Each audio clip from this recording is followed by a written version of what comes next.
And two questions. One's a bit a follow-up to Deb's question around unemployment. I'm just wondering, the really good stats kind of showing those projections, but whether there's any more segmentation that sits behind that, either from a geographical point of view or from a population groups point of view, or whether you just do the top line number. On unemployment? Yes. I'm just thinking, actually, I'll just find the right page. Karen, maybe while you do that, I could just ask my next question. Sorry, page 12 of the monetary policy statement. I will give the little editorial. The team's spent an enormous amount of work doing the research and preparing this document. It's got some fantastic data in it. Page 12 has our labour market indicator suite sitting in it, the heat map sitting there. That gives you more of a breakdown.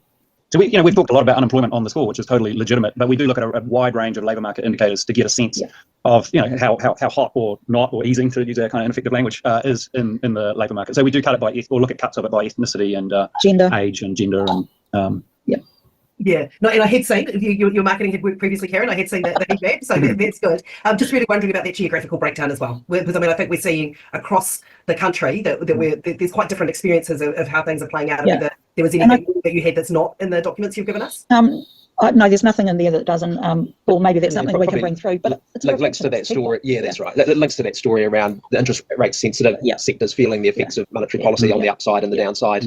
You're in a dairy, if you're sitting in the Waikato, rural Waikato area, parts of the South Island, you are going to be seeing the benefit of an increase into the economy, higher dairy milk prices. Now, I would caveat that slightly because it's not like farm costs have not gone up; they have as well. So that's not a direct pass through. It also highlights the importance of granular data. The more we can understand in detail, instead of looking at macro aggregates, there's a big push around here to look at more granular data, which will give us exactly the types of insights that you're talking about. Yeah, thank you. And just my other question was just really interested in kind of what thinking's going on, that you talked about one of the things that you can't foresee into the future and it isn't included in your modelling is climate-related weather events and the economic impacts of those. And just wondering kind of where the bank's thinking about how we do start to model those in terms of, obviously there's a great deal of uncertainty and we never know when they're coming, but we are seeing them more frequently. And whether there is work that the bank's doing, working with Treasury in terms of how we do those climate, that kind of risk, how we account for it in the government accounts as well in terms of risk. Yeah. So we do modelling of how a climate shock will sort of feed through the economy to sort of understand the macro impacts of, say, Cyclone Gabrielle. So we are modelling it. We are thinking empirically about the effects of climate change, but you can't see them coming. So you can't sort of put it into your forward path and say there's going to be a hurricane in 2017 Q2.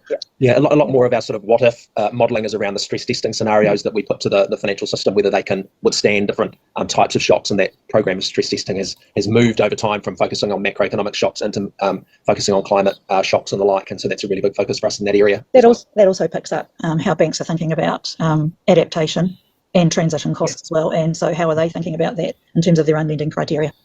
Thank you, Ryan. Okay, so that is Megan's got some good questions. Yeah. Seems like we've been watching one of these because this is not something that it just seems very straightforward.